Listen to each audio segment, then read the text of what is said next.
Market میں بہت سے لوگ ہوتے ہیں، ہمیں کہتے ہیں کہ مولویوں کو کیا پتہ ہے۔ امام بخاری رحمۃ اللہ علیہ نے اس تجارت کے اوپر اتنے بہترین انداز میں احادیث لا کے تذکرہ کیا ہے، انسان حیران پریشان ہو جاتا ہے، یار یہ آدمی کوئی محدث تھا یا کوئی تاجر تھا؟ کتاب الطب پہ آ کے جب بات کرتا ہے انسان کہتا ہے یار یہ کوئی ڈاکٹر تھا یا کوئی عالم تھا؟ جب ایمان پہ آ کے بحث کرتا ہے انسان کہتا ہے یار یہ کوئی علم کلام کا متکلم تھا یا یہ عالم تھا؟ اور جب پڑوسیوں کے حقوق پہ اللہ کے قرآن اور پیغمبر کے فرمان کو لا کے ذکر کرتا ہے انسان حیران پریشان ہو جاتا ہے۔ آپ نے دیکھا ہے، آپ بازار جاتے ہو، کبھی سوچا ہے آپ نے؟ مثال دیتا ہوں، ایک ریڑھی پہ آپ کھڑے ہیں، آپ اس کو کہتے ہیں آم دے دو، آم کس طرح ہے؟ کہتے ہیں آم کس طرح ہے؟ وہ کہتے ہیں 250 روپے کلو ہے۔ وہ ترازو پہ آپ کو کلو کے لحاظ سے تول کے، آج کل چلے جائیں تو مالٹے ہیں، آپ اس سے کہو مالٹے کلو کس طرح ہے، ہنسے گا آپ کے ساتھ، میرے ساتھ بھی ہنسے گا۔ آپ کو پتہ ہی نہیں ہے مالٹے کلو کے حساب سے بکتے ہیں، درجن کے حساب سے بکتے ہیں۔ اسے کہو نا حضرت آپ کتنا عرصہ ہو گیا یہ کاروبار کرتے ہیں؟ وہ کہے گا، بڑے شوق سے کہے گا 30 سالوں سے میں یہ کام کر رہا ہوں۔ اس سے پوچھنا کہ یہ آم کلو کے لحاظ سے کیوں بکتے ہیں، مالٹے عدد کے لحاظ سے کیوں بکتے ہیں؟ مالٹا 1 روپے کا 1 کیوں دیتا ہے، آم تو 1 روپے کا 1 نہیں دیتا؟ وہاں درجن کے لحاظ سے نہیں بکتا، تو پوچھو ان تاجروں سے نا، تم تجارت کرتے ہو، دکان کھولی بیٹھے ہو، کتنی چیزیں ہیں تمہارے پاس کہ تم اب انڈے لو کسی سے، انڈا کس طرح ملتا ہے؟ درجن کے لحاظ سے، ایک انڈا اتنے کا۔ اب جس سے وہ انڈا نکلا ہے مرغی، وہ کس طرح ملتی ہے؟ کلو کے لحاظ سے۔ گائے زندہ لو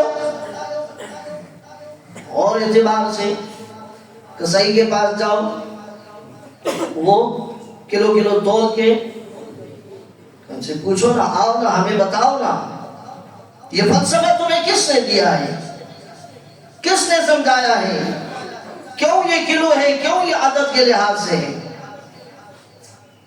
آٹا ہم دکان سے لاتے ہیں من کے لحاظ سے، کلو کے لحاظ سے، اسی آٹے کی بنی ہوئی روٹی تندور سے ہم لاتے ہیں 1 روٹی اتنے کی، 2 اتنے کی، 3 اتنے کی، 4 اتنے کی، عدد کے لحاظ سے کیوں لاتے ہیں؟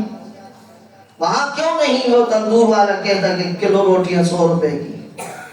وہی روٹی مجھ سے آپ سے جب بچ جاتی ہے، بکتی ہے، تو پھر کلو کے لحاظ سے۔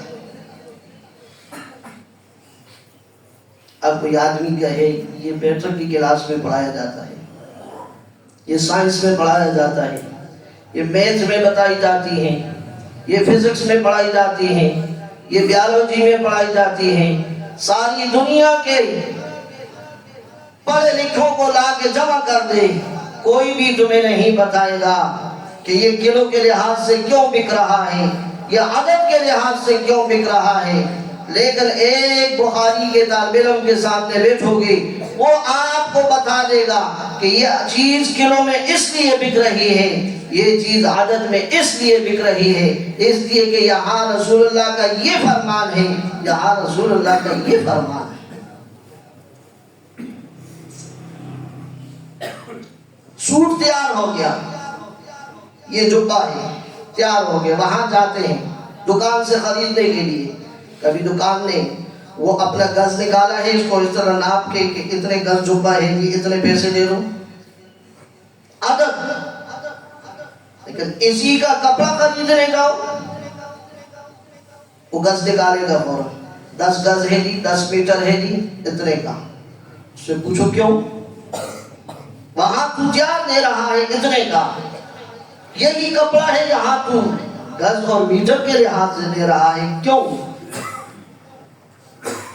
کچھ چیزیں ہیں جو ہمیں اللہ اور اس کے رسول نے بتائیے، ہم کر بھی رہے ہیں لیکن ہمیں اس کا علم، یہ جب آئیں گے امام بخاری کے قدموں میں تمہیں بخاری وہ بھی بتائے گا کہ یہ کیوں ہیں اور کیسے ہیں، کس لیے ہیں۔ عجیب قرآن میں اور پیغمبر کے فرمان میں کوئی بات ایسی ڈکی چھپی نہیں ہے جو کوئی آدمی کوشش کرے اور اس کو نہ ملے، یہ ہو نہیں سکتا۔ لیکن ہم آئے تو صحیح، پڑھے تو صحیح، دیکھو تو صحیح، اس کو مطالعہ تو کریں اس کا۔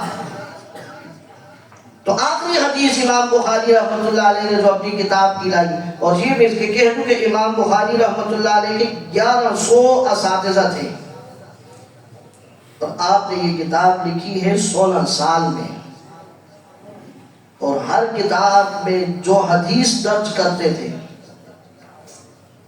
جو حدیث درج کرتے تھے، کسی سے سنتے تھے، اس حدیث کو لکھنے سے پہلے روزہ رکھتے۔ اب روزہ انسان کب رکھتا ہے؟ اب مجھے پتہ ہے کل میں نے حدیث لکھنی ہے، پیغمبر کا فرمان لکھنا ہے میں نے کل، ایک حدیث جس کو ہم ایسے پاؤں تلے روٹ کے گزر جاتے ہیں، رات سے نیت کرتے تھے کل میں نے حدیث لکھی ہے۔